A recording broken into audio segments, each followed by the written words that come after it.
नमस्कार. मी नमस्कार. स्मिता गिरी. आज महिला ज्योतिर्विदच्या सहकार्याने भावतरंग ही जी सिरियल आपण सुरू केलेली आहे, त्या भावतरंग सिरियल मधलं हे पाचवं पुष्प आहे. पहा की पंचम आणि लाभस्थान म्हणजे कुंडलीतली जी भाव आहेत, 5वा भाव आणि 11वा भाव, या 2 भावावर आज आम्ही बोलणार आहोत. महिला ज्योतिर्विद संस्थेच्या ज्या या सगळ्या कार्यकारिणी मध्ये असणारे सगळे सभासद, चेअरपर्सन अतिशय उत्साही आणि कामाला तयार असणारे लोक आहेत पहा. आणि सगळेजण आपल्या आपल्या क्षेत्रामध्ये दिग्गज आहेत. त्याच्यामुळे हा जो भावतरंग कार्यक्रम होतोय तो अतिशय उत्कृष्ट पद्धतीने चालू आहे. तर आज आपण पंचम स्थान आणि लाभस्थान याच्यावर बोलणार आहोत. त्याच्यासाठी रजनी साबदे मॅडम पंचम नमस्कार. भावावर बोलतील आणि स्मिता गिरी मॅडम लाभ भावावर बोलतील. तर या दोघींना एका सूत्रामध्ये गुंफणारे आहेत संजीवनी मुळे मॅडम, की ज्याच्यामुळे हा कार्यक्रम रंगतदार तर होईलच, पण ज्योतिषामध्ये असणाऱ्या या सगळ्या संकल्पना तुमच्यापर्यंत अगदी डिटेल येतील याची आम्ही काळजी घेऊ. आणि ज्योतिषाचा अभ्यास करणाऱ्या सगळ्या विद्यार्थ्यांना याचा जास्तीत जास्त उपयोग होईल. आणि जे कोणी प्रॅक्टिस मध्ये आहे त्या ज्योतिष पुन्हा एकदा ब्रशअप झाल्यासारखे होतील. तर आपण सुरुवात करूया. मी संजीवनी मॅडमचं स्वागत करते आणि त्यांच्या हातामध्ये सूत्र देते. संजीवनी मॅडम, तुम्ही सूत्र हातामध्ये घ्या. धन्यवाद. धन्यवाद. धन्यवाद स्मिता. वेलकम. वेलकम. सगळ्या सगळ्यांना वेलकम. धन्यवाद मॅडम. भाव तरंग म्हणजे मनातले भाव जसे आपल्याला खूप आनंद देतात ना, तसं ज्योतिष अभ्यासकाला ज्योतिषातले भाव पण खूप आनंद देतात. प्रत्येक भावाची विशेषता त्याच्या वैशिष्ट्यासह स्पष्ट करण्याची क्षमता ही प्रत्येक ज्योतिषात असली पाहिजे आणि त्या अनुषंगाने त्यांना काही मार्गदर्शक तत्व अनुभवायला मिळावी या दृष्टिकोनातनं महिला ज्योतिर्विद हे काम करत आहे. आज स्मिता गिरी मॅडम या 11वा भाव करणार आहे आणि साबदे मॅडम 5वा भाव घेणार आहे. सौभाग्यवती स्मिता गिरी महिला ज्योतिर्विदच्या माजी अध्यक्ष आहेत.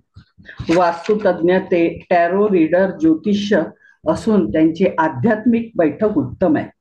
कर्म अधिक अध्यात्म याची सांगड घालून त्या जीवन व्यापन करतात. आज त्या भावतरंगातील 11व्या भावावर बोलणार आहेत. तसेच साबदे मॅडम पण महिला ज्योतिर्विद संस्थेच्या माजी अध्यक्षा तर आहेतच, म्हणजे होत्या, आणि मंत्रशास्त्र, अध्यात्म, वैदिक ज्योतिषी इत्यादी सगळ्या गोष्टीवरचा त्यांचा ज्योतिषाचा अभ्यास अप्रतिम आहे. आमच्या संस्थेकरता त्या कल्पवृक्षाप्रमाणे आहेत असं मला नेहमीच वाटतं आणि संस्थेला सगळ्या बाजूने सांभाळून घेत त्या काम करत असतात.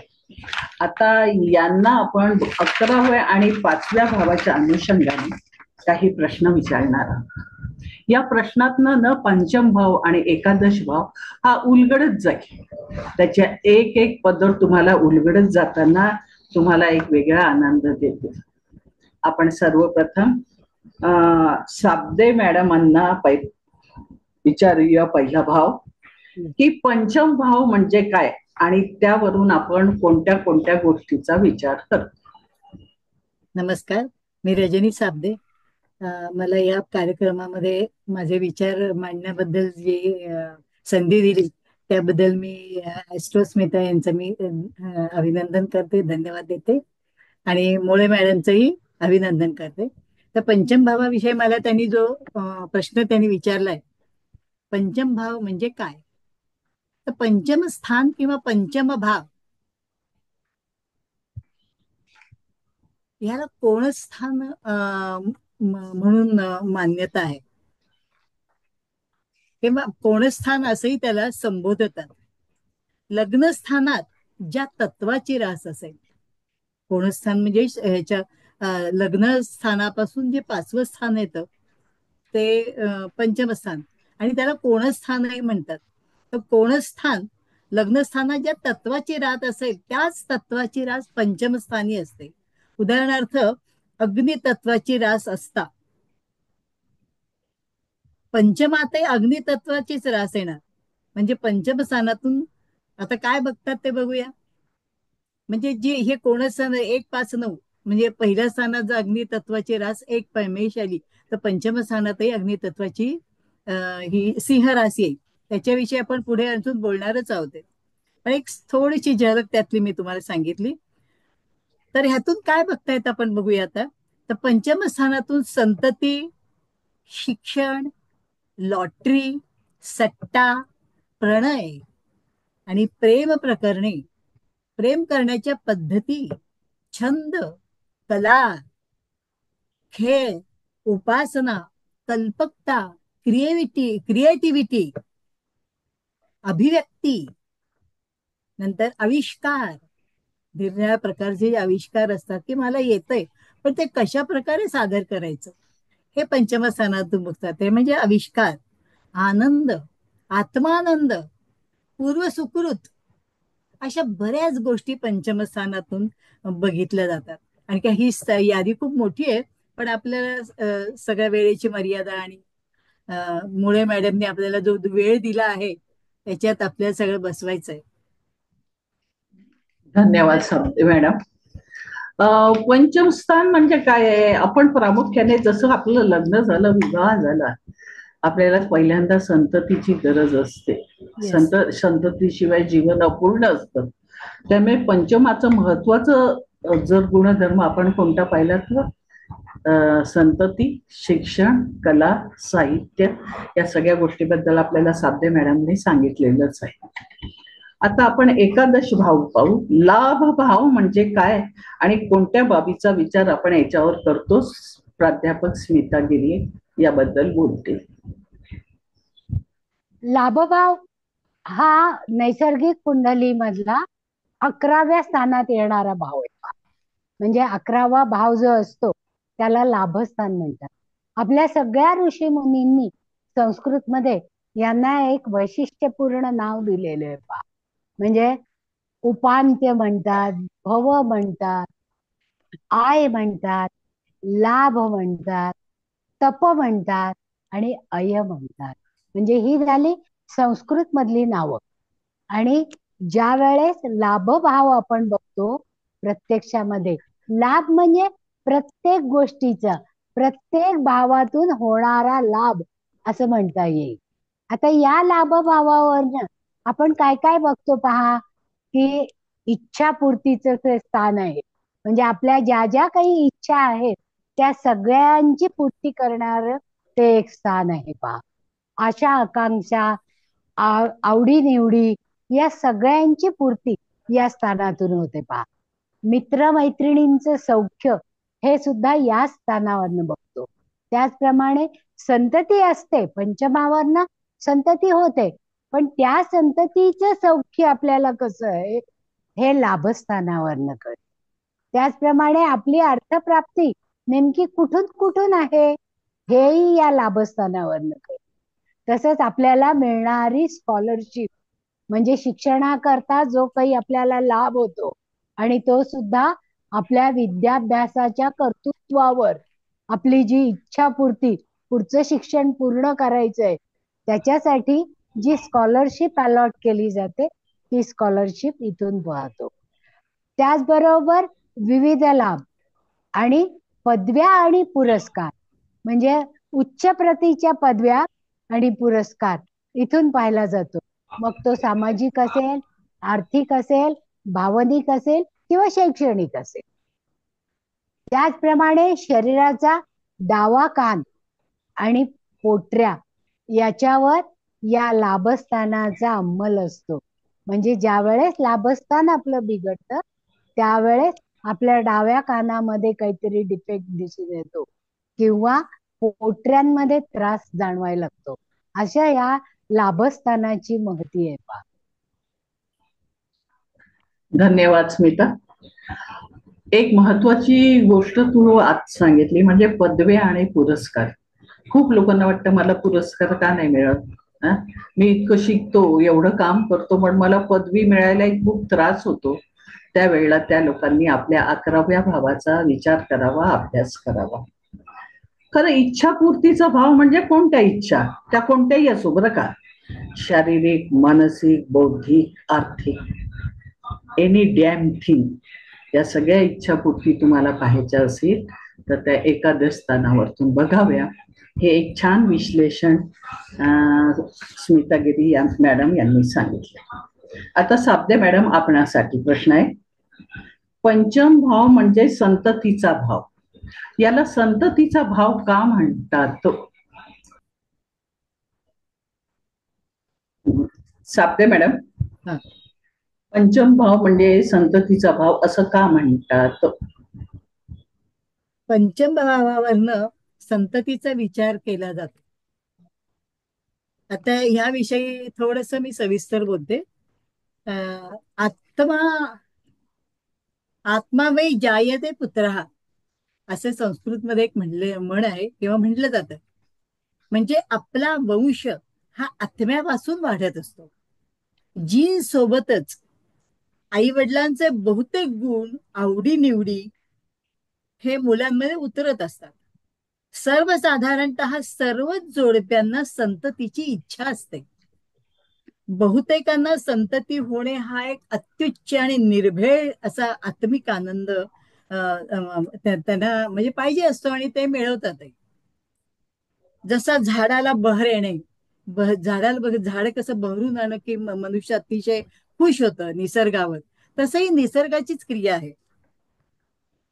तर तसेच आनंदाने मिलन झाले, यांचं स्त्री पुरुषांचं जर आनंदाने मिलन झाल्याचे फळ म्हणून संतती ही होत असते आणि ही व्हायलाच हवी. म्हणजे या सप्तम स्थानावरनं शारीरिक सुखाची देवाणघेवाण पाहिली जाते. त्यापासून होणारा संततीचा लाभ म्हणजेच लाभस्थान. 5व्या स्थानाच्या समोर 11वं स्थान येतं बघा, त्यातनं होणारा लाभ आहे हा. तर हे पंचम स्थान होते. परिणामी आत्मादर्शक पंचम स्थानच हे संततीचं स्थान आहे. हे सगळ्यात महत्वाचं आहे. पंचमातील ग्रहस्थिती संतती सुखाबद्दल खूप बोलत असते. संतती होईल का, सहजपणे ती होईल का, अडथळे येतील का, गर्भपात होईल का, गर्भारपणात काही त्रास होईल का, प्रजनन नैसर्गिकपणे होईल का, की शस्त्रक्रिया करावी लागेल, कुठल्या महिन्यात विशेष काळजी घ्यावी, संततीचा स्वभाव, शारीरिक लक्षणं, रोग, सुदृढता, आरोग्य कसे असेल, तसेच संततीपासून सुख मिळेल का, दत्तक मूल घेण्याची वेळ येईल का, वंश आपला वंश हा वाढेल का, आणखी वृद्धिंगत होईल का पुढे ह्या पुढे, इत्यादी प्रकारच्या सर्व प्रश्नांसाठी पंचमस्थानाचा अभ्यास निश्चितच करावा लागतो. तसेच ज्यांच्यावर शिक्षक बघा, नुसतंच आपल्या आईवडिलांचे जी संतती आहे ती आपली मुलं म्हणतात आहे, पण आणखी मुलं कशी असतात, तर ज्यांच्यावर शिक्षक मुलासारखे प्रेम करतात ते विद्यार्थी सुद्धा पंचमावरनच बघतात. शिक्षकाचे पंचम स्थान हे सौम्य ग्रहांनी युक्त असेल किंवा सुस्थितीत असेल तर विद्यार्थ्यांवर त्यांचे आपल्या मुलाप्रमाणे प्रेम करतात. म्हणजे इथून सुद्धा पंचमस्थानातून विद्यार्थ्यांची शिक्षकांचीही मुलंच आहेत असंही समजलं जातं. असा हा पंचमस्थानाचा संतती संबंधी माझा विचार आहे. धन्यवाद मॅडम. आता साबदे मॅडमनी पंचम स्थानाहून संततीचा विचार का करावा हे आपणाला सांगितलं. आता आपण स्मिता गिरी मॅडमला विचारू की लाभ भावातनं तुम्ही सांगितलंय की आपण इच्छापूर्तीचा आणि वेगवेगळ्या लाभाचा विचार करतो. ते हे लाभाचा विचार करताना प्रत्येक गोष्टीचा जो लाभ आपल्याला मिळतो त्याचं विश्लेषण आपण थोडक्यात करा. ठीक आहे.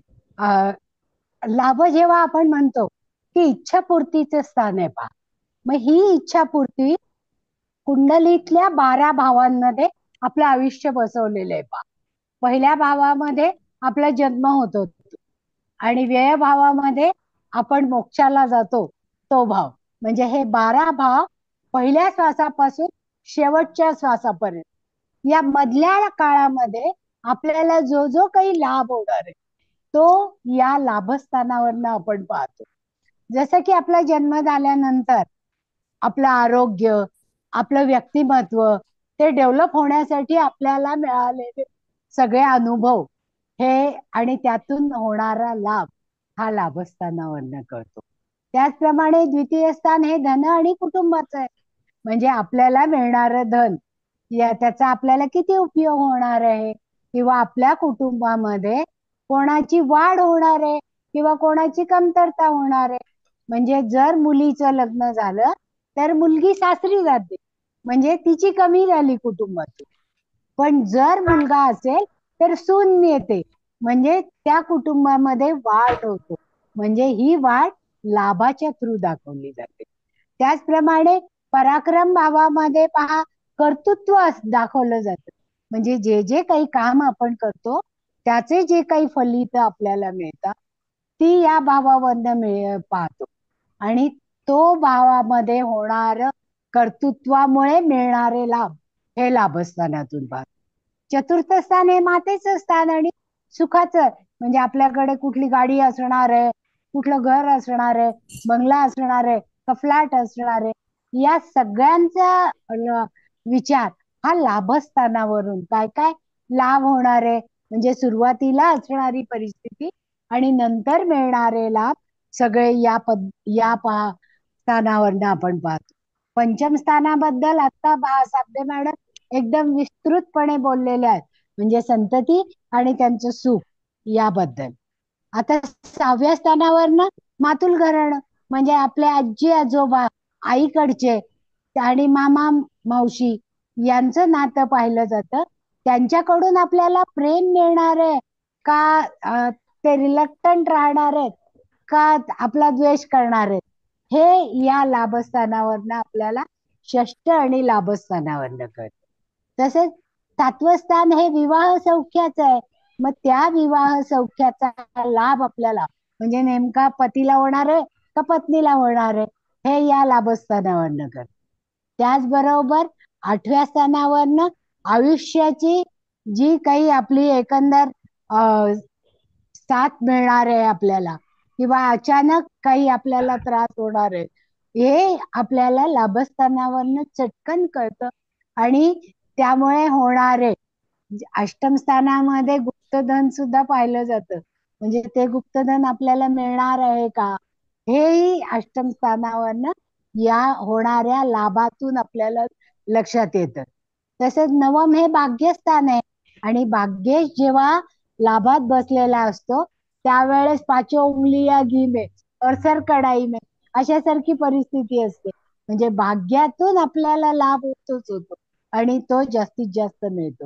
त्याचबरोबर कर्मस्थानामध्ये ज्या आपल्याला ऐहिक कर्म आपण करतो त्यातून जे काही उत्पन्न, त्यातून जे काही आपण लोक जमवलेले आहेत त्याच्यातून आपल्याला आजूबाजूला असणारी परिस्थिती तेव्हा आपलं राजकीय सामाजिक व्यक्तिमत्व हे कशा पद्धतीने लाभ देणार आहे हे लाभस्थानावरनं कळतं. तसंच लाभेश जर लाभात असेल तर सोन्याहून पिवळं होतं ना, त्याचप्रमाणे लाभेश जर व्ययात असेल तर आपल्याला मिळणाऱ्या लाभामध्ये नेमकी कमतरता कुठे आहे, कशा प्रकारची आहे, का हॉस्पिटलमध्येच आपला सगळा लाभ जाणार आहे हे लक्षात येतं.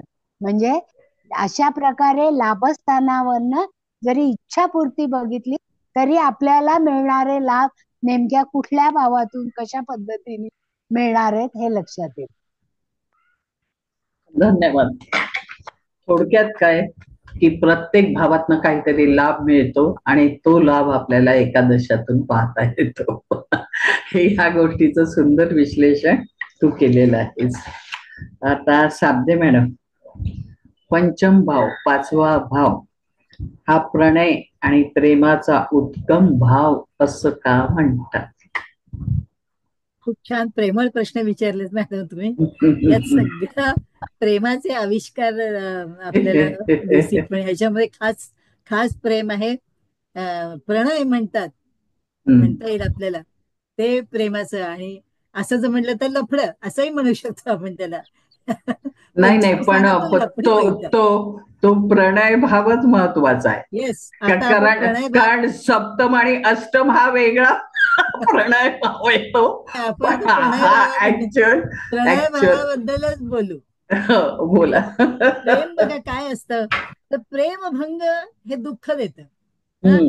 पण खरं तर प्रेम केलं, प्रेमाचा प्रेमयुक्त प्रणय केला तर मात्र आनंदच आनंद होतो. आपण खूप त्याच्यावर आपण छान म्हणजे कविता ऐकतो, पिक्चर तर काय आपल्याला सारखे रोज नेहमी सुरूच असतात प्रेमावर. म्हणजे आनंददायी ही गोष्ट आहे, सगळ्यात महत्वाची गोष्ट आहे. तर म्हणतात ना की 2.5 अक्षर प्रेम का, त्याला संपूर्ण एक 3-5 वगैरे सुद्धा नको, 2.5 अक्षर हे प्रेम, हे 2.5 अक्षर आहे. त्या नुसत्या 2.5 अक्षरात प्रेमच प्रेम असतं. 2.5 अक्षर प्रेम का. पंचम स्थानावरनं तर प्रेमाचे बघा विभिन्न प्रकार बघायला आपल्याला मिळतात. आणि पद्धत पण अनेक अनेक पद्धती असतात. पण आपण नुसतं प्रकार बघूया. तर प्रेम म्हणजे काय, जिव्हाळा आहे. हा, प्रेम म्हणजे जिव्हाळा, प्रेमसंबंध, विवाहपूर्व विवाहपूर्व प्रेमसंबंध, विवाहोत्तर प्रेमसंबंध, नंतर प्रेमविवाह, हे सुद्धा पंचम स्थानावरनं आपण अगदी आवर्जून बघतो. परिचय विवाह, म्हणजे कोणाच्या परिचयातनं विवाह होतो. तसेच प्रेमाची खोली, किती तुम्ही डीपली तुम्ही प्रेम करता एकमेकांवर, त्याचं आपल्याला कळू शकतं. नंतर उथळपणा, तुमचं प्रेम उथळ आहे का, ते तुम्हाला त्या ह्याच्यावर पंचम स्थानावरनं कळतं की तुम्ही उथळ प्रेम करणारे आहेत का, तुम्ही तुमची अगदी खोलवर प्रेम करणारे आहे. मग त्या ह्या प्रेमामध्ये आपण परमेश्वराची सुद्धा उपासनेचा आपण हे करतो, खोलवर प्रेम करणे. किंवा आयुष्यभर आजकाल जे बघतो की काय म्हणतात ना, झालं एक कोटी रुपये खर्च करायचे आणि दुसऱ्या महिन्यात घटस्फोट घ्यायचा, असं उथळ प्रेम नकोय हे. पण खोलवर आयुष्यभर टिकणार, कसा का होईना एकमेकांचा साथीदार, तो शेवटपर्यंत अगदी पूजायचाच त्याला, असंही म्हणजे खोली, ही प्रेमाची खोली, ही तयार करायलाच पाहिजे ही खोली. नंतर बघा फोलपणा, प्रेमामध्ये फोलपणा असं काहीतरी उगाच आपलं करायचं म्हणून आपलं करायचं, टाइमपास प्रेम, हे याच्यावरनं बघितलं जातं. हे कशावरनं बघितलं की त्यातले पंचमामध्ये तुमचे ग्रह कसे आहेत, त्याच्यावर कुणाची दृष्टी आहे, या सगळ्या ग्रहांवरनं, ग्रहाच्या अभ्यासावरनं आपल्याला हे लक्षात येतं. तर पंचम स्थानावरनं ह्या सगळ्या गोष्टी, प्रेमभंग किंवा प्रेम, ह्या गोष्टी बघितल्या जातात. तर परमात्म्याच्या प्राप्तीसाठी केलेली प्रार्थना ही आनंदासाठीच केलेली साधना आहे. उपासना, नंतर धार्मिक वाचन, मंत्र जप, अशी जीवाला आनंद देणारी देणगी देणारी ही उपासना, ही सुद्धा पंचम स्थानावरनच बघितली जातं. तर पंचम स्थान हे हे हे असं हे प्रेमाची बाजू या पंचम स्थान आपल्याला सांभाळते. पुढे बघूया मॅडम. हा, धन्यवाद मॅडम. आता तुम्ही सांगितलंय की पंचम स्थान हा आपण प्रेम आणि प्रणयाचा भाग आहे. ऍक्च्युअल काय आहे, प्राथमिक शिक्षण आपण चतुर्थ स्थानावरून पाहतो आणि कॉलेज किंवा ग्रॅज्युएशन पर्यंतचं शिक्षण आपण पंचमावून बघतो. त्यामुळे कॉलेजमध्ये असताना नवीनच तारुण्यात प्रवेश होत असल्यामुळे आकर्षण हे सहजासहजी निर्माण होतं आणि या आकर्षणातनं जो एक भाव निर्माण होतो किंवा एकमेकांबद्दल प्रेम निर्माण होतं, याचं विवाहात रूपांतर होताना त्याचा सप्तमेशाशी संबंध आला तरच होतो. अदरवाईज हे आकर्षण पंचम स्थानापुरतं मर्यादित राहतो. म्हणून पंचम स्थानाला हा प्रणयी भाव का म्हणतात, कारण तो तारुण्याचा भाग येतो. तुम्ही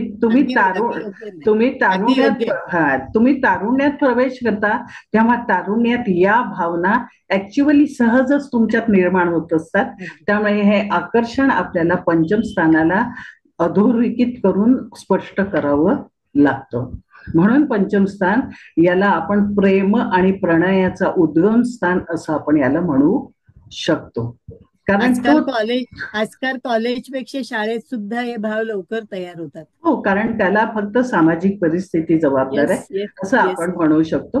पण मुळतः जेव्हा ज्योतिषशास्त्राची निर्मिती झाली किंवा तेव्हा त्यांनी तो पंचम भाव अगदी बरोबर आहे, बरोबर आहे. तारुण्याचा भाव म्हणून घेतला असं मला वाटतं, बरं का. हे बरोबर आहे तुमचं. हा, त्यामुळे काय की कॉलेजमध्ये हे आकर्षण निर्माण होतं. हे प्रणय जे आहे ते वय बरोबर त्यावेळेस होतं. इट्स अ नॅचरल थिंग, म्हणजे त्यावेळेला त्या वयात ते निर्माण होतं. येस. म्हणून पंचम भावाला आपण प्रेमाचं, प्रणयाचं, आकर्षणाचं स्थान म्हणतो.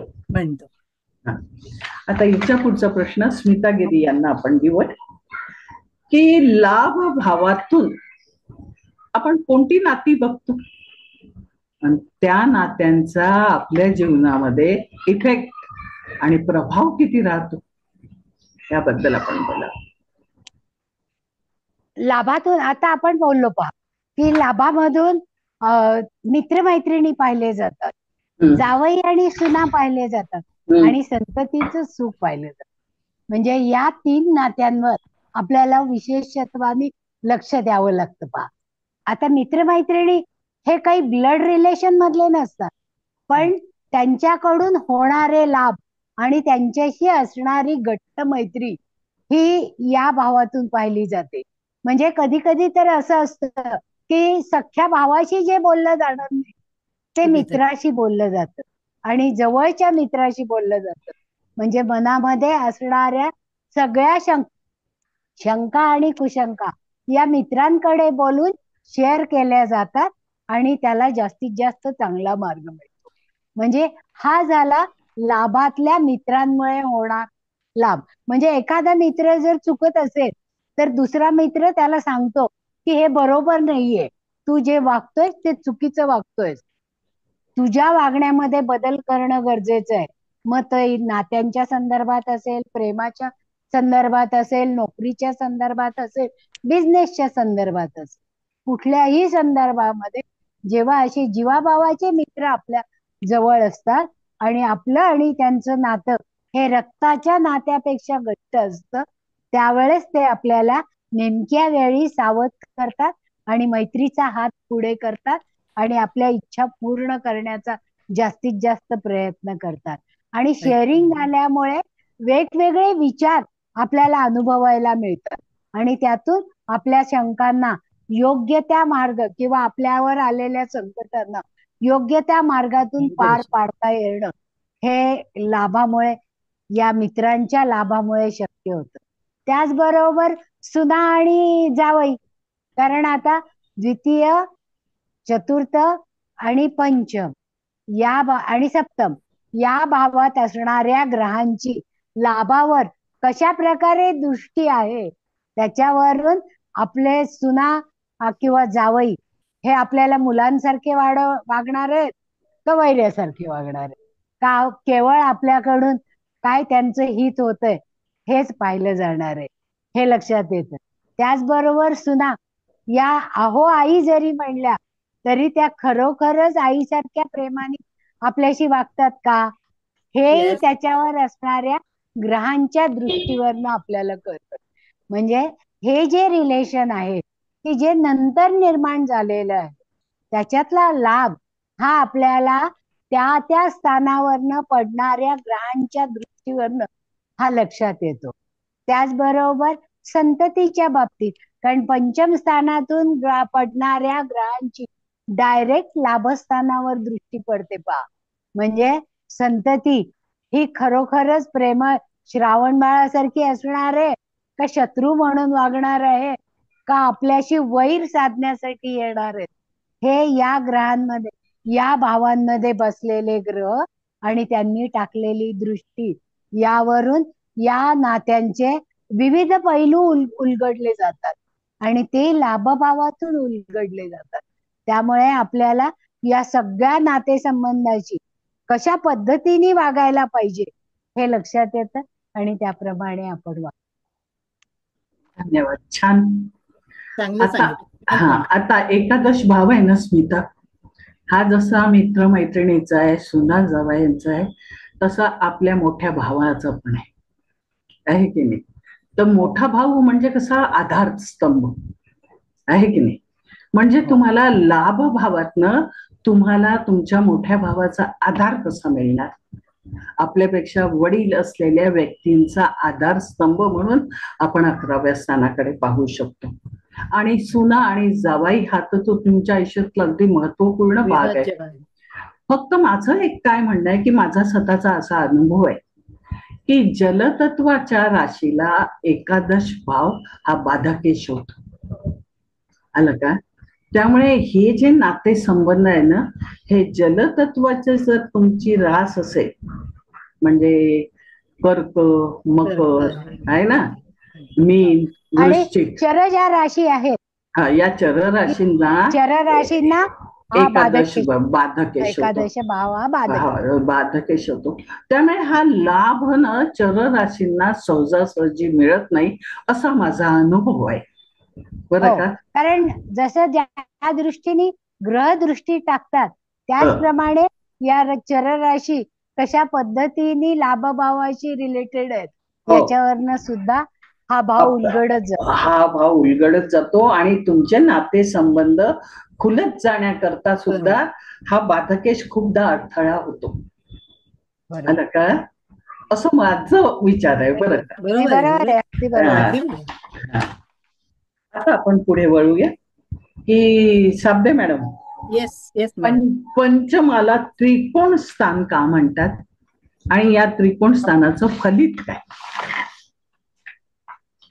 बरोबर आहे मॅडम तुमचं. तर त्रिकोण स्थान म्हणजे कुंडलीमध्ये जी केंद्रस्थान आहेत 1, 4, 7 आणि 10 ही केंद्रस्थान आहेत, ही विष्णू स्थान आहेत.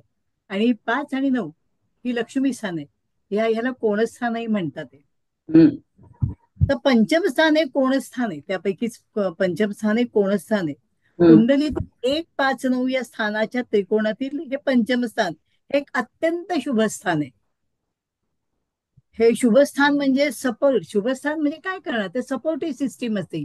तुमचं चांगलं होण्यासाठी मदत करणार, चांगले तुमचं आयुष्यामध्ये काही प्रसंग येण्यासाठी हे मदत करणार. ते आता ग्रहांच्या याच्यावर सगळं अवलंबून राहणार आहे. तर सपोर्टिव्ह स्थान नंतर जी शत्रूंमुळे जी फळं आपल्याला मिळतात त्यांचा निचराव करण्यासाठी आहे. नंतर पंचमेश कुंडलीत ज्या ग्रहांना आणि स्थानाला स्पर्श करतो तेथे ते शुभत्वच पसरवत जाणार आहे. म्हणून कुंडलीत धर्म म्हणजे कुंडलीत कसं आहे, धर्म, अर्थ, काम आणि मोक्ष हे 4 त्रिकोण मानले जातात. पंचम स्थान हे धर्म त्रिकोणामध्ये मोडणारं स्थान आहे, समाविष्ट त्याला केलंय धर्म त्रिकोणामध्ये. तर धर्म म्हणजे काय, तर धर्म आपण म्हणजे रिलिजन नाही. धर्म म्हणजे रिलिजन असं नाही की माझा हिंदू धर्म आहे आणखी माझा कुठला बौद्ध आहे अमक असा रिलिजन नाहीये.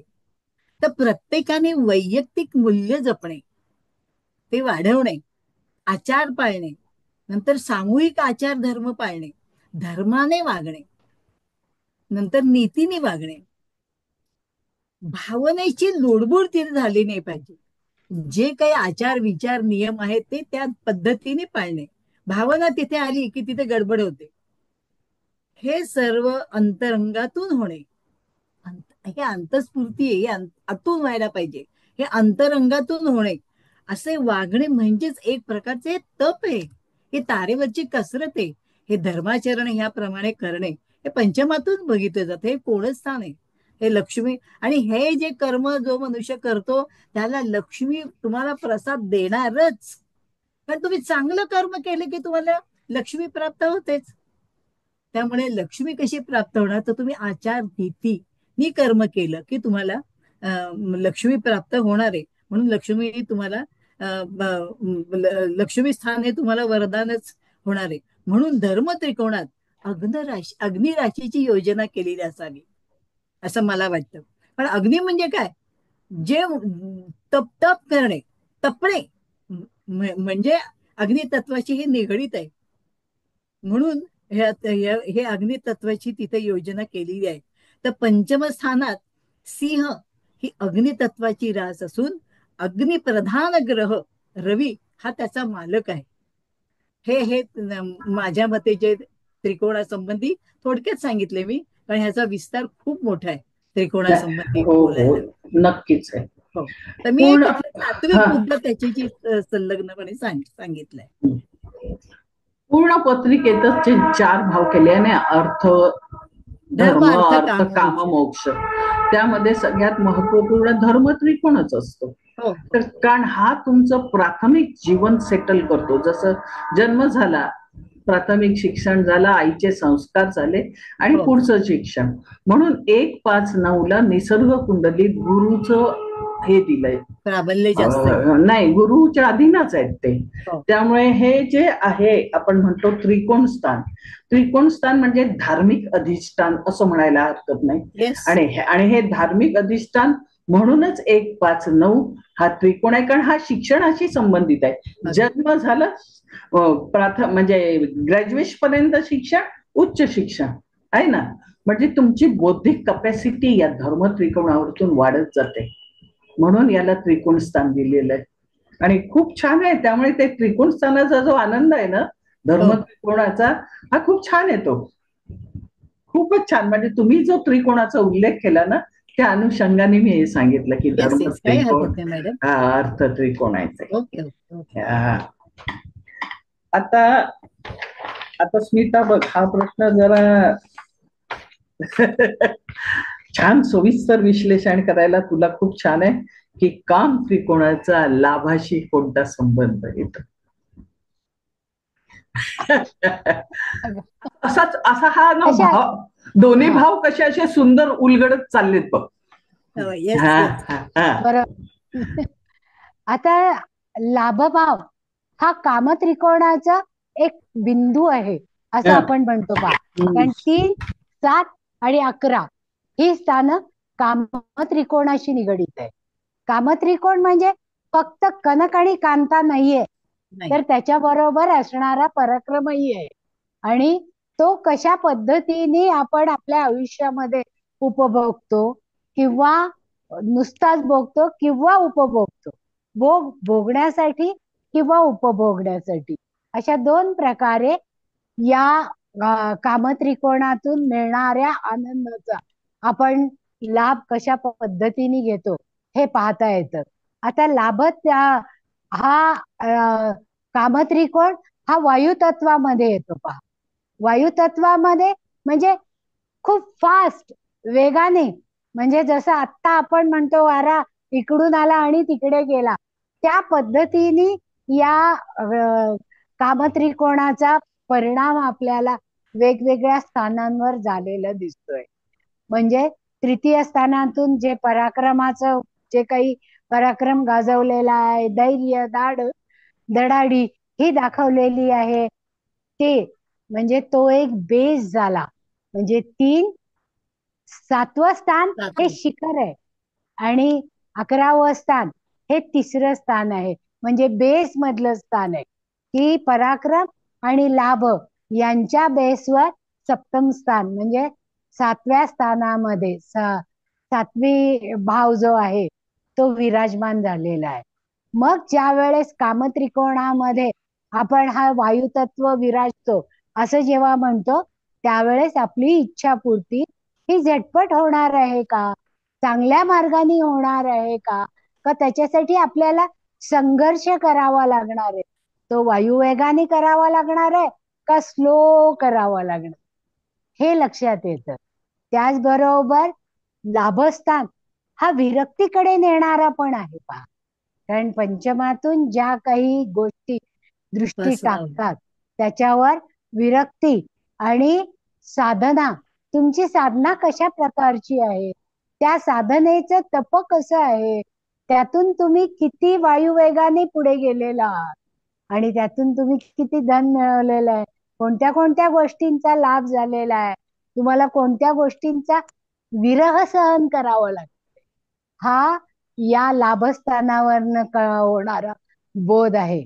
म्हणजे खूप लोक असं म्हणतात की हे जे कामत्रिकोण आहे ते फक्त कनक आणि कांतेशी निगडित आहे, तर ते कनक आणि कांतेशी नाही, तर ते जसं इच्छापूर्तीशी आहे त्याच प्रकारे विरक्ती आणि साधनेशी, साधनेचं उच्च टोक या लाभामध्ये गाठलं जातं आणि त्यावेळेस सगळीकडेच विरक्ती निर्माण होते. म्हणजे समाजापासून विरक्त होतो, कुटुंबापासून विरक्त होतो, आपल्या लोकांपासून विरक्त होतो.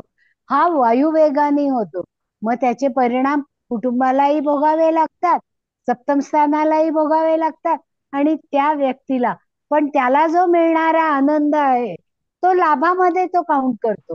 त्याच्यामुळे त्यांनी जी विरक्ती किंवा साधनेची उच्च प्रकारची कोटी ला तो प्राप्त झालेला आहे, त्यातून कधी कधी तो स्वतःच असलेलं सगळं धन सुद्धा उधळून टाकतो पहा.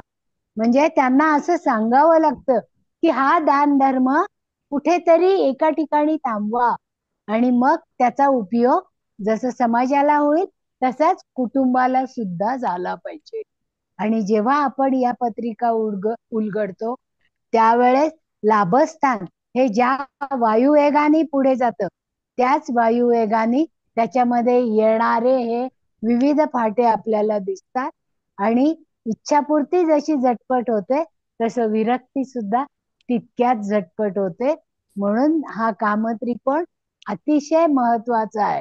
म्हणजे जसं 4 आश्रम आपल्याला सांगितलेले पहा की संन्यासाश्रमामध्ये विरक्ती गरजेची आहे, पण ज्या वेळेस संस्थेमध्ये राहतात त्यावेळेस या कामस्थ त्रिकोणाचं कार्य हे खूप वेगळं आहे की ज्याच्यामुळे सौख्य आणि संततीचं उत्पादन व्हायला पाहिजे आणि पराक्रमामधून तो साध्य करता आला पाहिजे. म्हणजे या सगळ्या गोष्टी एकमेकाशी इंटर रिलेटेड आहे की ज्याच्यामुळे हा कामत्रिकोण दिवसेंदिवस उंचीवर जातो आणि त्याची जास्तीत जास्त चांगली फळ आपल्याला बघायला मिळतात. धन्यवाद स्मिता. काम त्रिकोणातला एकादश भाव आपण पाहिलं की तो सगळ्याच दृष्टिकोनातनं लाभ देतो. मग फिजिकल रिलेशनशिपचा लाभ सुद्धा तुम्हाला एकादश स्थानावरून पाहावा लागतो आणि त्यामुळेच फिजिकल रिलेशनचा हा लाभ आपण याला तिथे बघावा लागतो. म्हणून तो भाव काम त्रिकोणाशी संबंधित येतो आणि अति फिजिकल रिलेशन नंतर तुम्हाला नॅचरलीच विरक्तीकडे आपण वळतो. त्यामुळे स्मिता तू म्हणते तेही एक प्रकारे सत्यच आहे की आपल्याला अति लाभ आणि अति विरक्ती ही आपल्याला दोन्ही त्याच्यावरून बघतो. कदाक आणि कांतेचं ते प्रामुख्याचं स्थान आहे. छान. पुढे सरकूया. साबदे मॅडम. Yes madam. शिक्षण उपासना पंचमावर्तून पाहतो.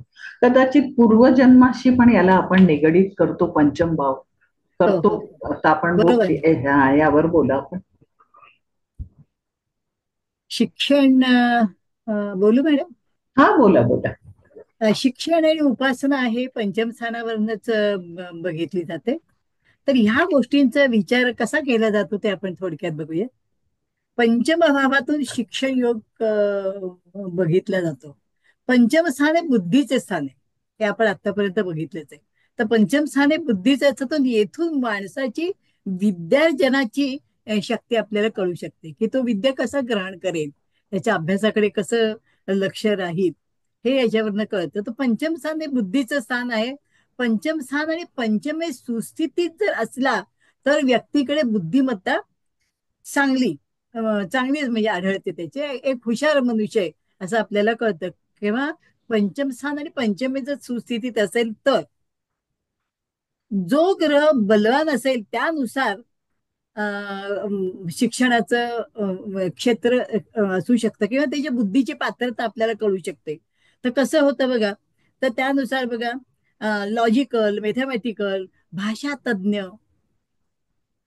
तसेच म्युझिकल म्हणजे कलात्मक जो भाव असतो तो कळू शकतो, भावनात्मक भाव कळतो. अशा प्रकारचा इंटेलिजन्स हा त्या ग्रहांवरनं पंचमामध्ये जे पंचभावामध्ये ग्रह असतील किंवा त्या भावावर ग्रहावर कशा कोणाची दृष्टी असेल इतरांची त्याप्रमाणे ते आपल्याला कळू शकतं.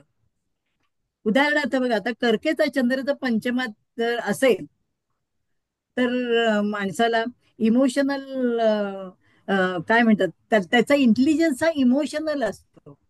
म्हणजे त्याचा कला इमोशन म्हणजे कला कविता करणे वगैरे या भागात भावामध्ये होऊ शकतो, किंवा तो आर्टिस्ट चांगला होऊ शकतो इमोशनल भाव चांगला असेल तर. तर मिथुन याचा जर बुध असेल असणाऱ्यांचा लॉजिकल, तो एक चांगला असा लॉजिकली विचार करू शकतो बुध. नंतर मॅथमॅटिकल, त्याचं गणित खूप चांगलं असतं. अशा गोष्टी ह्याचं मिथुनेचं बुध असेल तर असा इंटेलिजन्स काय त्याचा तो समजू शकेल. तर शिक्षणात कुठल्या विषयात ह्या माणसाचं डोकं सहज चालेल हे आपल्याला ओळखण्यासाठी आपण ह्याचा उपयोग करू शकतो, की पंचमामध्ये कुठले ग्रह आहेत आणि त्या ग्रहांचं हे दृष्टी वगैरे ते ह्या गोष्टी येतातच. पण कुठली कुठल्या ग्रह आहेत आणि ग्रहांचे त्याचे विषय काय आहेत, त्याच्याकडे कुठले भाव येतात, कुठले भाग येतात, याप्रमाणे आपण हा मनुष्य कुठल्या भागाकडे जाऊ शकेल किंवा त्या कुठल्या याच्यात तो आपली प्रगती करू शकेल हे आपल्याला कळू शकतं.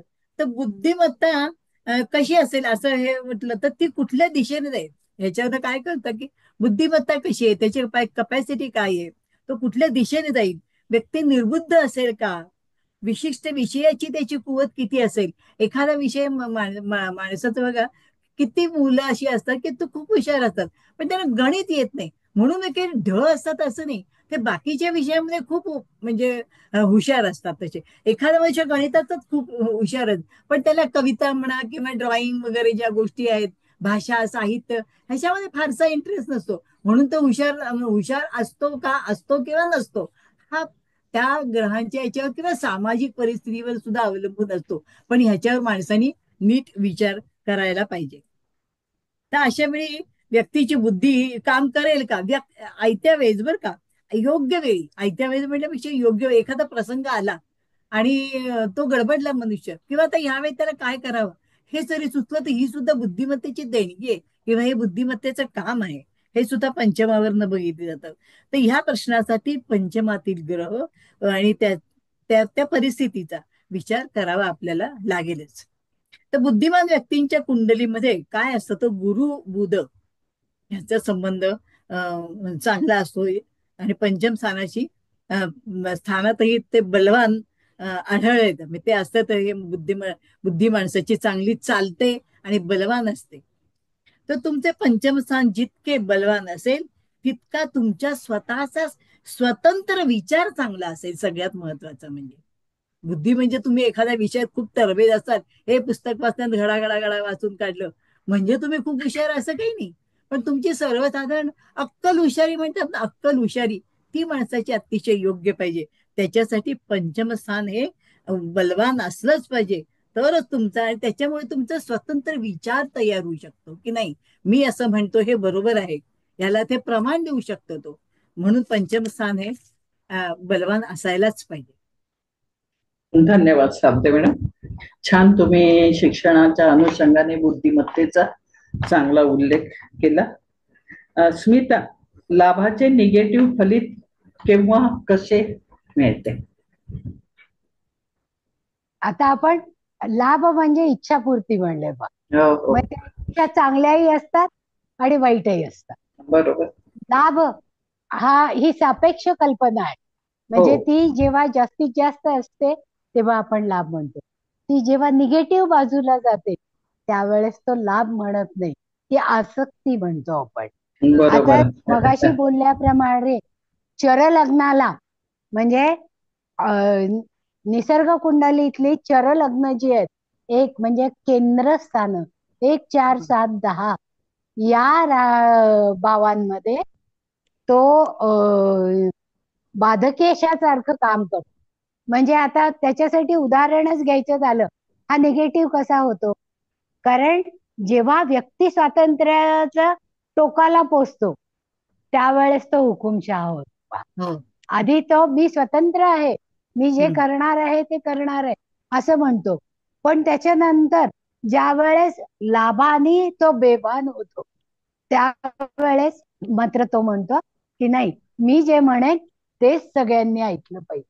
येस, म्हणजे ही दोन टोकं झाली पहा, की बाधकेशा इथे ऍक्टिव्हेट झाला आणि त्या बाधकेशाने ही फलित दाखवली.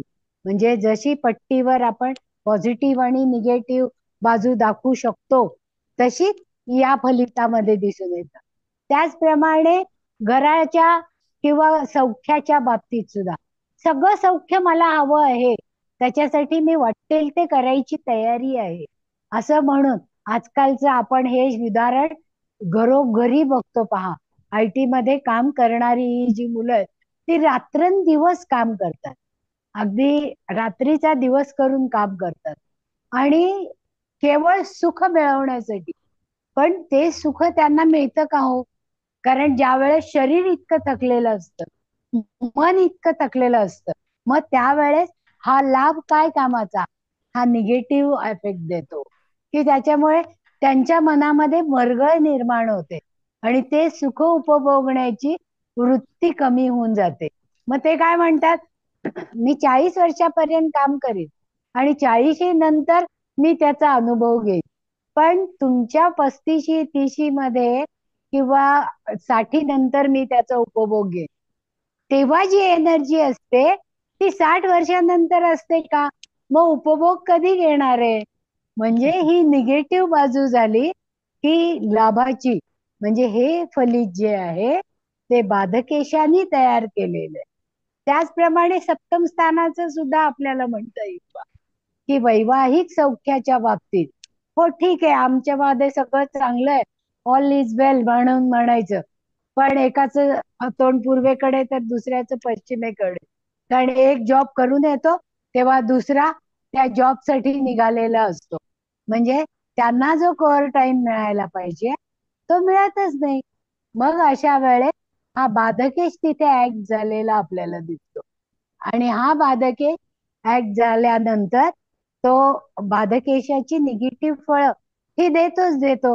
त्याचप्रमाणे दशमस्थानाशी सुद्धा, की मी हे करीन, हा व्यवसाय करीन, तो व्यवसाय करीन, माझ्या हाताखाली इतके लोक असतील, ते मला इतकं सहाय्य करतील आणि ते माझ्याशी इतकं चांगलं वागतील, अशा पद्धतीने ते आपलं जीवन खर्ची घालतात आणि त्याच्यापासून त्यांना मिळणार हे जे काही सुख किंवा समाधान आहे ते मिळणार नाही. म्हणजे लाभाची ही निगेटिव्ह बाजू झाली. जशी म्हणजे मी म्हणलं मगाची की भोगायचं का उपभोगायचं, म्हणजे जी निगेटिव्ह बाजू असते ती भोगासाठी आणि जी पॉझिटिव्ह बाजू आहे ती उपभोगासाठी. मग लाभाचा हा स्वामी बाधकेश असल्यामुळे या चरराशींची ही फळं देतोच देतो. मग ती किती स्वीकारायची, त्याच्यासाठी आपला विवेक आणि विवेक बुद्धी जागी ठेवणं गरजेचं आहे. पा, इच्छापूर्तीला जरूर मान आहे, पण त्या इच्छा कुठपर्यंत आणायच्या हे आपल्या लक्षात आलं पाहिजे. आणि त्या जेव्हा आपल्या लक्षात येतील तेव्हा आपलं जीवन सुखी, समृद्धी आणि समाधान. तू जे सांगितलं त्याच्याहून आपल्याला एक गोष्ट स्पष्ट होते. आता तू म्हटलं की किती ताणायचं आहे ना, म्हणजे लग्नेशाचा ऍटिट्यूड हा लाभाला पॉझिटिव्ह अदरवाईज निगेटिव्ह करतो, आहे की नाही? म्हणजे तुमचा जो लग्नेश आहे तो म्हणजे तुमचं पर्सनॅलिटी तुम्ही त्या लाभाला कशा प्रकारे घेता याच्यावर तो पॉझिटिव्ह होऊ शकतो किंवा निगेटिव्ह होऊ शकतो. नक्की, छानच. आता साबदे मॅडम, येस मॅडम. पंचमावर्तून संतती योग आपण पाहतो, पण मग त्यात मुलगा आणि मुलगी अशी संतती काय आहे आणि ते योग केव्हा येतात असं बघू शकतो का? हो, बघू शकतो आपण, पण आपली उपासना आपण नंतर घ्यायची का? कोणती उपासना? पंचमस्थानावरची उपासना. तो मागचा प्रश्न होता मॅडम. नाही सांगितलं तुम्ही. पंचमावर्तून शिक्षण आणि उपासना आपण पंचांगावरून का पाहतो हा प्रश्न होऊन गेला आपला. ओके, ठीक आहे, उपासनेबद्दल बोलू शकता मॅडम. बोला ना, याच्यातही बोललं तरी काय, पंचमभाव विस्तृत रूपाने लोकांना समजेल, अजून काय होणार. ठीक आहे, उपासना थोडीशी सांगते मी. पंचमस्थानातले बोला बोला उपासना खूप नाही, सांगणं गरजेचं आहे. हो, उपासना उपासना म्हणजे काय होते, पंचमस्थानात उपासना बघतातच, कारण हे पूर्व सुकृताचं स्थान आहे. बरोबर. जशी उपासना झाली असेल त्याप्रमाणे तुम्हाला या जन्मी त्याची फळं तुम्हाला मिळणार आहेत. तर आत्म्याला जाणण्यासाठी जे जे काही केलं जातं ते या पंचमस्थानावरनं बघितलं जातं. तर देह सुखाच्या पल्याड जाऊन मनाच्या व चित्ताच्या वृत्तीवर विजय मिळवून आपले सत्य स्वरूप जाणण्यासाठी जे काही तप, ध्यान, मंत्र वगैरे या मार्गाचा अवलंब केला जातो त्याला उपासना असे म्हणतात. हे पंचम स्थानातनं बघितलं जातं ते. तर सच्चिदानंद हे आत्म्याचं विशेषण आहे. खऱ्या उपासनेतून परमानंद प्राप्त होतो, म्हणून ती पंचमाशी संबंधितच आहे. खऱ्या उपासकांच्या कुंडल्यांमध्ये पंचम स्थान बलवान आढळते.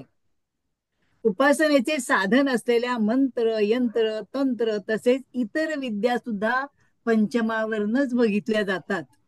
म्हणजे आपण शिक्षण जे म्हणतो हे सुद्धा शिक्षणच आहे, पण हे उपासनेसाठी केलेल्या काही गोष्टी आहेत शिक्षणा संदर्भात तशा. तर ह्या विद्या सुद्धा पंचमस्थानावरनच बघतात. उपास्य दैवत, आता पंचमस्थानावर आणखी काय बघतात, उपास्य दैवत पण बघितलं जातं. तर उपास्य दैवत पंचमातील ग्रह पंचमेशावरूनही ओळखता येतात. तुमचं उपास्य दैवत काय आहे, तर त्या ग्रहांनी दर्शवलेले गुण, ग्रहांचे गुण जे काय असतात ते त्यांनी दर्शवलेले गुण सुद्धा पंचमेशावरून ओळखता येते. या ग्रहांचे दर्शवलेले गुण आपल्याला बिंबवण्याचा आपण आपला प्रयत्न केला पाहिजे. ग्रहांनी दर्शवलेले जे गुण असतात हे आपण आपल्यामध्ये उतरवले पाहिजे, त्याची साधना केली पाहिजे व त्याचे अवगुण मात्र टाळायला पाहिजे. तर पंचमाशी आणखी काय, तर पंचमाशी आत्म्याशी संबंध असल्याने पूर्वजन्माचे ज्ञान होते. बऱ्याच लोकांना बघा पूर्व आपण जन्मी काय केलंय काय नाही हे लक्षात येते.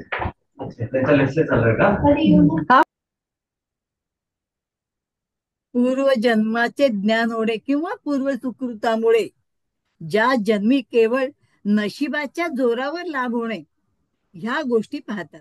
तर पंचम स्थान हे पूर्व सुकृत, पूर्व पुण्याई हे सगळं दर्शवतातच. तर हे नशीब तुमचं मात्र जोरदार होण्यासाठी किंवा तुमच्या नशिबी ही पुण्य येण्यासाठी तुमचं नशीब मात्र बलवत्तर पाहिजे. आणि हे नशीब कुठे मिळतं, तर त्याच्या समोरचं कोण स्थान, भाग्यस्थान हे आपल्याला आहे. तर आता आपण मुलगा किंवा मुलगी या संदर्भामध्ये बघू. माझं मत तर असं आहे की ह्या संबंध काळामध्ये की तुम्हाला मुलगा होईल का मुलगी होईल, आजकाल लोक हे विचार करतात, त्या प्रमाण कमी झालंय, करतात आजकाल लोक की मला मुलगी हवी का मुलगा हवा वगैरे. त्याच्यानंतर जे काय उपद्व्याप असतात तेही आजकाल लोक करतात. पण माझ्या मते आजकाल तो काळ नाही. पण ज्योतिषशास्त्रीय दृष्ट्या काही जी फलित किंवा फलित येण्यासाठी आपल्याला काही गोष्टी आहेत त्या माहिती आपल्याला असायला पाहिजे. तर ते मी तुम्हाला सांगते.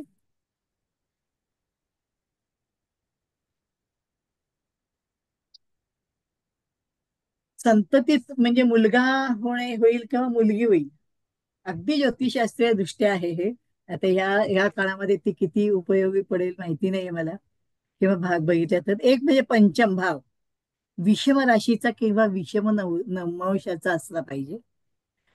दोन म्हणजे हे कसं पुत्र संततीसाठी बरं का, पुत्र संतती होण्यासाठी. बलवान पंचमेश हा विषम राशीचा किंवा विषम नवमांशाचा पण असला पाहिजे. बलवान गुरु हा विषम राशीत किंवा विषम नवमांशाचा असला पाहिजे. पंचमेश स्वगृही अगर पंचमावर पंचमेशाची दृष्टी, अगर शुभग्रहांची दृष्टी, अगर मित्रग्रहांची दृष्टी असायला पाहिजे. विषम पंचभाव सप्तवर्ग अगर दशवर्गात जास्त विषम संख्येचा असला पाहिजे. लग्नेश पंचमेश विषम राशीत किंवा नवमांशाचे असले पाहिजे, म्हणजे विषम नवमांशात. लग्नेश 1, 2, 3 स्थानात असला तर पुरुष संतती होऊ शकते. इतर स्थानात प्रथम असेल तर कन्या संतती आणि नंतर पुरुष संतती होऊ शकते. रवी मंगळ गुरु पंचमेश विषम राशीत व विषम नवमांशात असला तर तुम्हाला हे मुलासाठी त्यांनी दिले, पुरुष संततीसाठी. तर आता कन्या संततीसाठी बघूया कन्या संततीचे काय. पंचम स्थान दुर्बल असेल किंवा पंचम समराशीत असेल, पंचमेश समनवमांशात असेल व गुरुही समर राशीत असेल किंवा समनवमांशात असेल. पंचम भाव व स्त्री भाव सप्त अगर दशवर्गात चंद्र शुक्राचे वर्ग इतर ग्रहांपेक्षा जास्त असणे, जेव्हा पंचम भाव चंद्र शुक्र राशीचा कर्क, वृषभ आणि तुळ असतो व ह्याच ग्रहांनी पंचम भाव युक्त इतर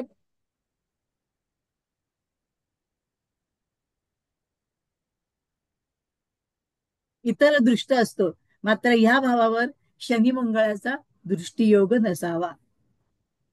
पंचमात कर्क राशी किंवा तेथे चंद्र अगर गुरु, मुली जास्त होतात, मुलगे कमी होतात. पंचम भावात सिंहेचा चंद्र किंवा चतुर्थ व पंचम भाव कन्येचा असता, कन्या संतती होते. चंद्र, शुक्र आणि पंचम समराशीत किंवा नवमांशात कोणत्याही भावात असते तरी स्त्री संतती होते. लग्नेश व पंचमेश विषम समराशीत मुले व मुलीच दोन्ही होऊ शकतात. दुर्बल पंचमेश व पंचम भाव समराशीत व नवमांशात असता पापग्रहांशी संबंध असता कन्या संतती होते. पंचम भाव समराशीचा व त्याचा नवमांश मिथुन, कन्या, मकर, कुंभ राशीचा म्हणजे बुध शनीच्या राशीत नपुसक संतती जन्माला येते. म्हणजे ह्याच्यावरनं मी एवढं बघितलंय की पुत्र संतती ही विषम नवमांश किंवा विषम भावाचे संबंधित असतात. पुरुष पुत्र संततीचा लाभ होतो आणि कन्या संततीच्या वेळी जे वरती दिलेले आहेत तेच फक्त ते समराशीमध्ये किंवा समनवमांशात असेल तर तुम्हाला कन्या संतती होऊ शकते, असे ज्योतिषशास्त्राचे नियम आहेत. पण सध्याच्या दिवसात एकच मूल पाहिजे असं म्हणल्यावर जनरली कोणीही मला हेच पाहिजे, मला मुलगीच पाहिजे आणि मला मुलगाच पाहिजे, हे आजकाल म्हणजे जवळजवळ शहरांमध्ये तरी जवळजवळ 60 ते 70% तरी ह्या गोष्टी टाळल्या जातात. आणि नैसर्गिक दृष्ट्या आज आपण म्हणलं की आपल्याला मूल हवंय, हा जर आपण विचार केला तर आपल्याला, मला वाटतं कोणी आपल्याला, देवाने आपल्याला जे दिलंय ते स्वीकारावं आणि त्याची धन्यता मानावी, असे खूप छान माझं मत. मॅडम, खूप छान. कारण आजकाल संतती हा विषय खूप फार सेन्सेशनल अवघड आहे. आहे, फार आणि अवघड आहे. ज्या वेळेस संतती हा विषय इतका अवघड होऊन बसलेला आहे, त्यावेळेस एकच संतती असणं आणि अगदी ती सुद्धा आपल्या इच्छेप्रमाणे सुदृढ. होणं. आपल्या ऋषीमुनींनी खरं तर हे सगळे नियम दिलेले आहेत, हो हो पण हो शास्त्रीय दृष्टिकोनातून, मेडिकल ऍस्ट्रॉलॉजीच्या विचारातून जेव्हा आपण म्हणतो त्यावेळेस क्रोमोझोमची ही संख्या जी असते, हो म्हणजे XX किंवा XY, हे जेव्हा पती पत्नींकडनं येतात त्यावेळेस हे आपल्या ऋषीमुनींनी लावलेले नियम अगदी तंतोतंत जुळतात आणि हो हो त्याचप्रमाणे मुलगा किंवा मुलगी होते. कारण संतती ही संतती असते. येस आणि येस, आता या काळामध्ये तर मुली तितक्याच कर्तृत्ववान आहेत, अतिशय त्यामुळे अतिशय. आपण संतती हा शब्द वापरूया. मुलगा, येस, पुत्र संतती मुलगा किंवा कन्या मुलगीपेक्षा आपण संतती संतती हा शब्द वापरणे योग्य. वापरूया केव्हाही. छान, खूप सुरेख. मुळे मॅडम, मुळे मॅडम नाही आहेत का? आहेत ना, आहेत. हॅलो, ऐकू येतोय आवाज? हो हो, येतो येतो. हा.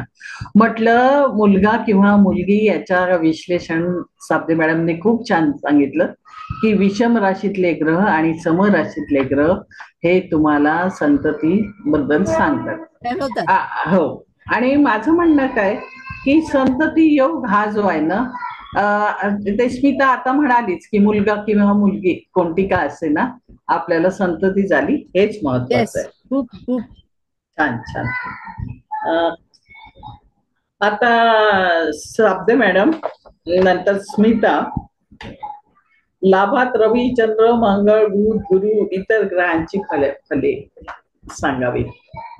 म्हणजे लाभामध्ये जर शुभ ग्रह असतील, आता लाभ भावाच्या फलितासाठी खर तर कुठलेही ग्रह किंवा त्यांची दृष्टी किंवा एकांगी विचार करून आपल्याला चालत भागत नाही. त्याच्यासाठी लग्न कुंडली, चंद्र कुंडली आणि रवी कुंडली या तीनही कुंडल्यांचा विचार या भावफलितासाठी आपल्याला करावा लागतो. आणि मग त्यामध्ये शुभ ग्रह असतील तर शुभच फळ मिळणार आणि अशुभ ग्रह असतील तर ती लाभाची निगेटिव्ह बाजू आपल्याला जास्त पाहायला मिळते. म्हणजे कुठला एक ग्रह तिथे आहे म्हणून हेच फळ मिळेल असं आपल्याला म्हणता येत नाही. तिथे जर बुध आणि गुरु युतीमध्ये असतील तर तो लाभ हा पॉझिटिव्ह होतो, कारण हे दोन्ही शुभ ग्रह आहेत. त्याचप्रमाणे शनी जर तुळेचा असेल म्हणजे तो उच्चीचा असेल तर तो जास्तीत जास्त चांगला लाभ देतो असेच आपण म्हणू शकतो. त्यामुळे लाभातील ग्रह खूप चांगला लाभ देतील किंवा अजिबात चांगला लाभ देणार नाही असं आपल्याला म्हणता येत नाही. त्याच्यासाठी आपल्याला या तिन्ही कुंडल्यांचा साकल्याने विचार करा. छान. मला वाटतं आता आपण पत्रिकेकडे वळू. तुम्ही इतके मुद्दे मांडले, एवढे पॉइंट सांगितले, आता त्याला सिद्ध करण्याकरता आपण पत्रिकेचा आधार घेऊया. तर पहिली पत्रिका मला वाटतं लाभभावाची घ्यावी की पंचम भावाची घ्यावी? साबदे मॅडम, कोणती घेऊ? तुमच्याकडची घेऊ? पंच घ्या घ्या मग चला. श्वेता मॅडम आपल्याला पत्रिका टाकणार का? Hello Shweta madam. हो हो दाखवते मॅडम, दाखवते. ही साहित्यिक वपू काळे यांची पत्रिका आहे.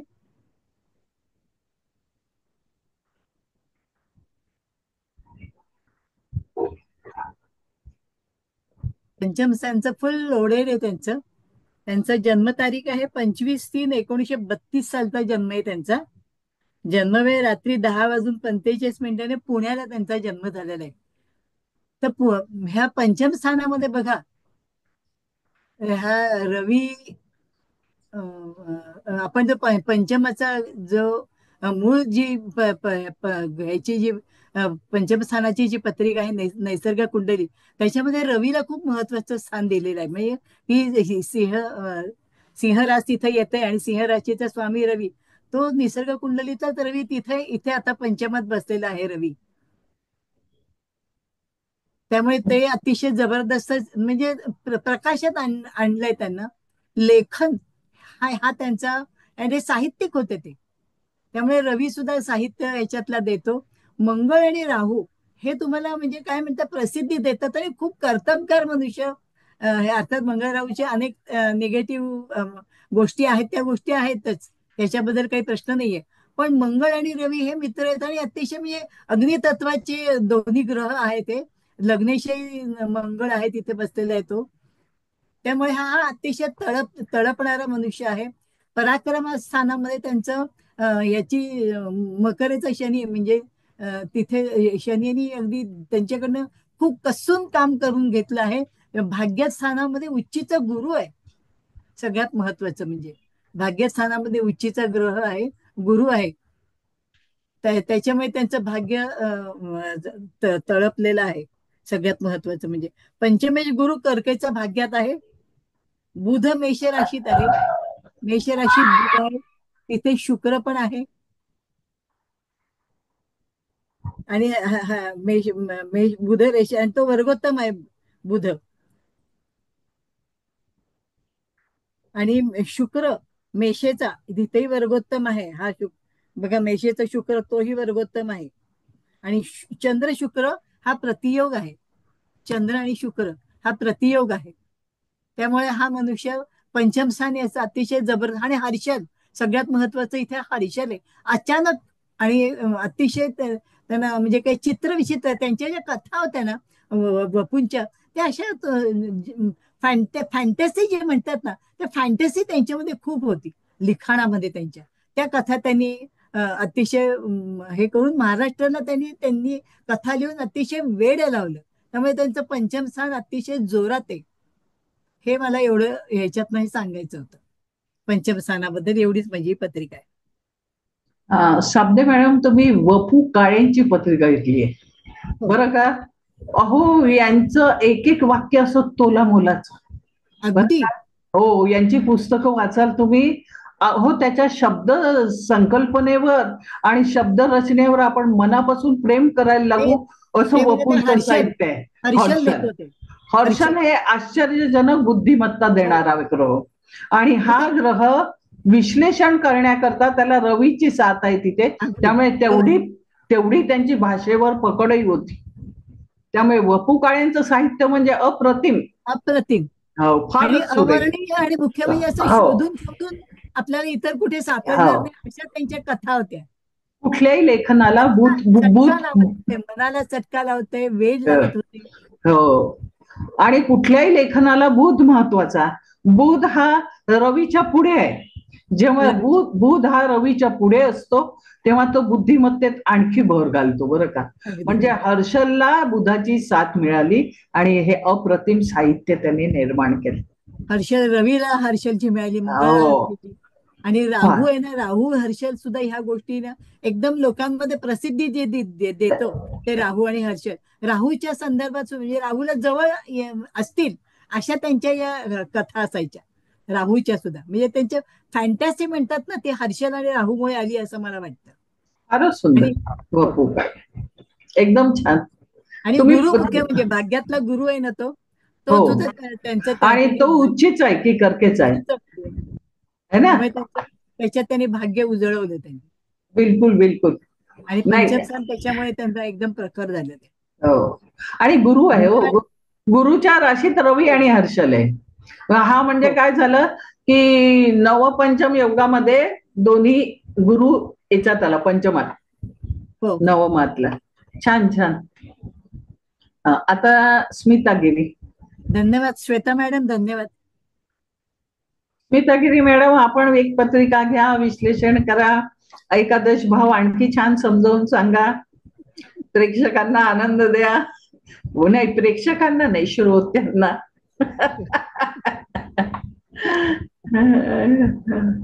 ममता कुलकर्णींची मी पत्रिका मांडलेली आहे.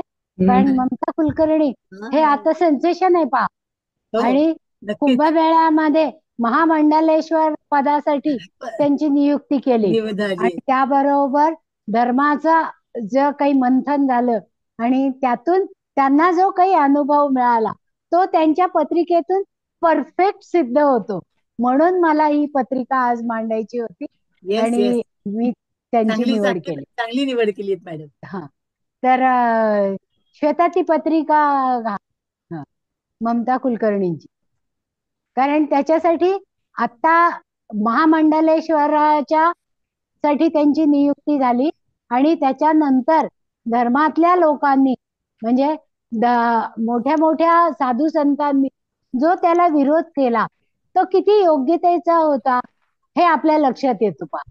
ही ओरिजिनल कुंडली आहे त्यांची, पण नेटवरनं मिळालेली कुंडली आहे. त्यामुळे ती जशी मिळाली तसं त्याचं हो तारीख पण आहे, पण याच्यात मला आता ती सांगता येणार नाही तारीख आहे. ठीक आहे. इथे कर्क लग्न आणि कर्क रास आहे पहा. म्हणजे जलतत्वाची रास आली आणि त्याच्यामध्ये केतू आहे.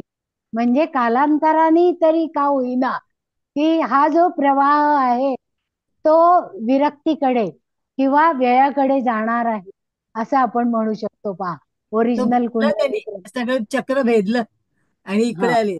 हा, म्हणजे त्यांच्या कुंडलीमध्ये पहा की कर्क राशीची असून सुद्धा त्यामुळे स्क्रीनशी रिलेटेड त्यांचं सगळं काम झालं पहा. आणि लाभामध्ये वृषभेचे शनी, मंगळ आणि शुक्र आहेत म्हणजे स्वराशीचे. त्याच्यामुळे जी काही प्रसिद्धी, जी काही लाभ मिळाला म्हणजे स्क्रीनमुळे मिळाला तो वेगळा, पण पंचमामध्ये असणाऱ्या नेपच्यूननी त्यांना पुष्कळशी बदनामी सुद्धा दिली पहा. की ज्या वेळेस ती सिनेमाच्या सृष्टीमध्ये होती त्यावेळेस ती एकदम उच्चीवर होती. म्हणजे तिच्या हातामध्ये 22 चित्रपट सक्सेसफुल केलेले होते तिने आणि ते 22 चित्रपट सक्सेसफुल झाल्यानंतर 45 चित्रपट हातामध्ये असताना ती तिच्या स्वास्थ्यासाठी, सुखासाठी ती सिनेसृष्टी सोडून गेली. त्याचं कारण सप्तमामध्ये असणारा राहू की जिला मोहामध्ये पडलं आणि जो मोह तिला विदेशी घेऊन गेला, परदेशामध्ये घेऊन गेला. कारण इथे पहा परत व्यवस्थानामध्ये मिथुन रास आलेली आहे की ज्याच्यामुळे वायुतत्वाच्या राशीने तिला जगभराचा प्रवास घडवला. आणि त्याच्यावर गुरुची दृष्टी आहे पहा. म्हणजे गुरु आणि बुध जरी एकत्र नसले तरी सुद्धा या गुरुनी ती जे काही कार्य करते आहे त्याच्यामध्ये तिला प्रसिद्धी आणि देश परदेशातले प्रवास हे घडवले. त्याचप्रमाणे हर्षल आणि प्लुटो तिच्या पराक्रमात आहे. म्हणजे टोकाची चांगली कामं आणि बरोबर. टोकाची वाईट कामं. म्हणजे तिचं नाव बऱ्याच अष्टम स्थानातल्या भावांकडे किंवा अष्टमामधल्या ग्रहांच्या प्रमाणे किंवा अष्टमामधून जे काही उलाढाली केल्या जातात त्याप्रमाणे म्हणजे तिचा वेगवेगळ्या लोकांशी नाव जोडलं गेलं. तिला तस्करी केली म्हणून त्या वादामध्ये ती अडकली आणि ते तिने पूर्ण केलंही असेल. तो हर्षल आणि प्लुटो यांनी जी तिला फळं दिली ती लाभामध्ये असणाऱ्या शनी, मंगळ आणि शुक्र. शनीने वाट पाय लावली पा की ही फळं परिपक्व होण्यासाठी या शनी महाराजांनी तिला जवळजवळ 30 वर्षाची संधी दिली आणि त्या 30 वर्षानंतर ती विरक्तीकडे वळली. कारण भाग्यातला बुध व्ययामध्ये बसलेला आहे आणि तो बुध तिला वेगवेगळ्या कार्यापासून अलिप्ततेकडे न्यायला. त्याचप्रमाणे पंचमातला नेपच्यून शनी, मंगळ आणि शुक्र. कारण मंगळाने तिला धाडस आणि धैर्य दिलं. जे काही या वेगवेगळ्या भोऱ्यांमध्ये ती अडकली, तिने जे कांड केले त्याची जी फलितं मिळाली त्याप्रमाणे. पण दशमामधल्या सूर्याने, मेषेचा सूर्य उच्चीचा आहे पहा. म्हणजे ती जिथे जिथे गेली तिथे तिथे बदनामी सही लेकिन प्रसिद्ध तर झाली. कारण तिला ते मिळालं. कारण सूर्याची उच्चीची फळं तिला मिळाली. त्याचप्रमाणे आता जेव्हा महामंडलेश्वर सारखं पद हे अगदी साधं सुद्धा पद नाहीये पा. पण मंगळ आणि शुक्र आणि शनी एकत्र आहेत, ते लाभामध्ये आहेत. त्या सगळ्यांचा लाभ तिला मिळाला आणि या सूर्याने तिला एक उच्च पद दिलं आणि ते उच्च पद दिल्यानंतर क्षणकाल का होईना पण ती महामंडलेश्वरापर्यंत पोहोचली. तिने काय सांगितलं की मी गेली 15 वर्ष तपश्चर्या करते किंवा मी साधना करतेय. म्हणजे भाग्यातल्या बुधाने तिला ती साधना करायला लावली आणि ती महामंडलेश्वर कोणामुळे झाली की जे तृतीयपंथीय मठ जो होता त्याच्यातून तिचं भाग्य उजळलं किंवा तिथून तिला महामंडलेश्वरासारख्या पदावर बसवण्यात आलं. पण धर्म हे मानत नाही. त्यामुळे ती कुंडली म्हणजे ज्या वेळेस सगळ्या धर्मस्थाच्या मठांनी विरोध केला तेव्हा गोचरीची एक कुंडली मांडलेली आहे पा. गोचरीची कुंडली दाखवते का श्वेता? म्हणजे या कुंडलीप्रमाणे तिला ते स्थान मिळालं पण ते टिकवता आलं नाही. कारण दशमात इथे गोचरीमध्ये हर्षल आहे पहा. म्हणजे तिची होरपळ ही झाली. म्हणजे चित्रपट सृष्टीमध्ये असताना झाली.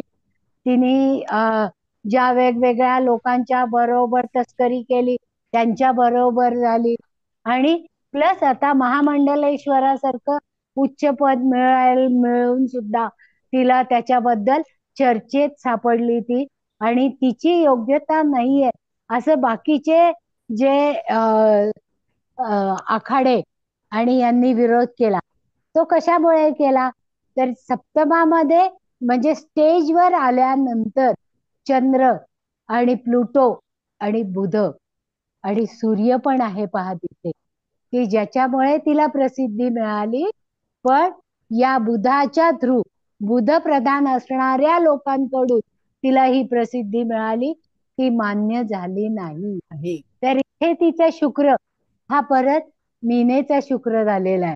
म्हणजे अगोदर जो तिचा लक्झरीसाठी सगळं शुक्र हाव आसक्ती आणि प्रेम संबंध याच्या संदर्भामध्ये होता तो आता मीरेकडे वळलेला होता.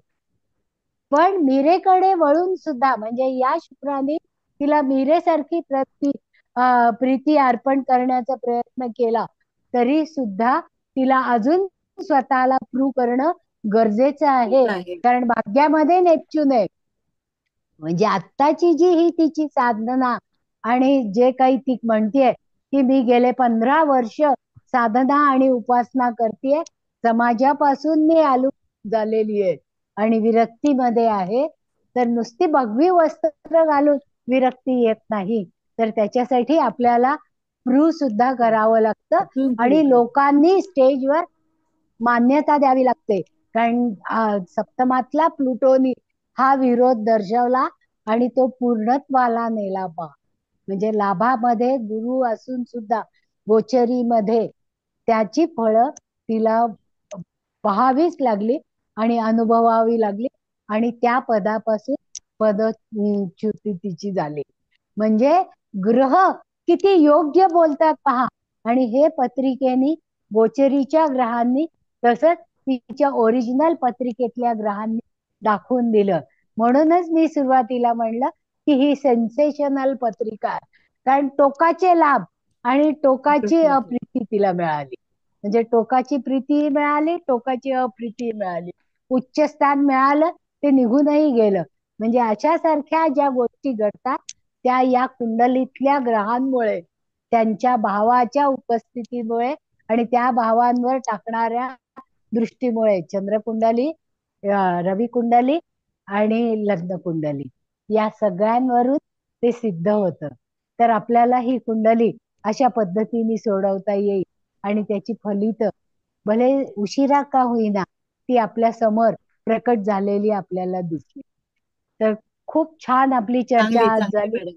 शाब्दे मॅडम, हा तुम्ही आणि संजीवनी मॅडम इथे आलात आणि या कार्यक्रमाला शोभा आणली त्याबद्दल खरंच ॲस्ट्रोस्मिता तुम्हाला धन्यवाद देते. मी तुम्हाला दोघींनाही विचारते की ॲस्ट्रोस्मिता या चॅनलवर येऊन तुम्हाला कसं वाटलं? अतिशय फ्रेश वाटलं. जे काही आमचं ज्ञान आहे ते म्हणजे परत परत त्याला हे बढावा देणे म्हणतात किंवा ते उजळणे, या गोष्टी निश्चितच होऊ शकतात. संजीवनी मॅडम आपलं. हो, सांगते काय आहे माहितीये का, ज्योतिषी शास्त्राचं कुठलंही लेक्चर असो, काही माहिती असो, चर्चेसारखा आनंद नाही. म्हणून म्हटलं ज्योतिष शास्त्र म्हणजे काय, कहने के लिए है बहुत कुछ, क्या क्या कहे समझने आए, कहते कहते कहीं शाम न ढल जाए. ॲस्ट्रोस्मिताच्या सोबत आपल्याला हे सगळं काम करायला मिळतं. एक तर ती आपली मैत्रीण आहे, महिला ज्योतिर्विदची कार्यकर्त्या, त्यामुळे तुम्हा सगळ्यांसोबत मला काम करायला आवडतच, त्यामुळे त्याचा काही प्रश्नच नाही. खरोखरच या चॅनलवर येऊन तुम्ही जे काही विश्लेषण दिलं, जे काही सूत्रसंचालन केलं त्याबद्दल मी स्मिता गिरी तुमची खूप खूप आभारी आहे. आणि या चॅनलमध्ये जे काही मंथन होतंय त्याला आपण सगळेजण सहभागी होतोय याचा मला खरं सांगू का, हे मंथन खूप वाढलं असतं, पण मी घड्याळाकडे पाहिलं, म्हटलं हे खूपच होत आहे. एवढं विश्लेषण करता आलं असताना एकेका गोष्टीचं शिक्षण, उपासना वगैरे ना, तर ह्या म्हणजे प्रत्येक विषयाला अर्धा तास सुद्धा आपण या विषयावर बोलू शकलो असतो. इतकं हे आपल्याला, आणि ते आपल्या मनातली आणि आनंदाची गोष्ट ही, त्याच्यामध्ये आपल्याला आनंद मिळतो का, पण आम्ही आपलं ते थोडक्यात करायचं नाही. पण नवीन अभ्यास करणाऱ्या विद्यार्थ्यांना जर इतकं सुलभ आणि सहज सोप्या भाषेत कळलं तर ते जास्त क्लिअर होतं. आणि ते क्लिअर झाल्यानंतर त्यांना तो अभ्यास करायला उत्सुकता वाटते. आणि काय काय आपण बोललो ते पुन्हा पुन्हा ऐकता येतं. चॅनलवर राहिल्यामुळे पुन्हा ऐकून पुन्हा तो अभ्यासाला उजाळा देता येतो. तर तुम्ही दोघी जणी या चॅनलवर आला आणि 4 चांद लगावले. त्याबद्दल धन्यवाद. मुळे मॅडमनी पण सुंदर प्रश्न विचारले, त्यामुळे आम्हाला उत्तर द्यायला खूप मजा आली. हो ना, इतकं विश्लेषण करायचं असतं, इतकं, पण ते शब्द शेवटी आवरावे लागतात. अगदी कारण वेळ एक तास. खरोखरच ॲस्ट्रोस्मिता चॅनल तुमच्यासाठी असे नवीन नवीन उपक्रम सतत घेऊन येतच राहील. आणि त्याबद्दल तुम्हाला जर आवडलं असेल तर लाईक करा, सबस्क्राईबही करा आणि तुमचे जे विचार असतील ते मांडा, म्हणजे आमच्यापर्यंत ते मिळतील आणि आम्हाला काय आणखीन वेगळे वेगळे विषय करता येतील याबद्दल कल्पना येईल. म्हणजे तुम्ही जर आम्हाला मेसेज करून कळवलं की या गोष्टी आम्हाला हव्या आहे किंवा याच्यावर चर्चा झालेली आम्हाला आवडेल, तर जरूर त्या सादर करायला आम्हालाही सगळ्यांना उत्साह येईल आणि आनंदही मिळेल. आणि तुमच्या सगळ्या मित्रमैत्रिणींपर्यंत हे जर पोचवायचं असेल तर शेअरही करा. Yes. धन्यवाद. पुन्हा धन्यवाद. भेटूया. धन्यवाद. धन्यवाद.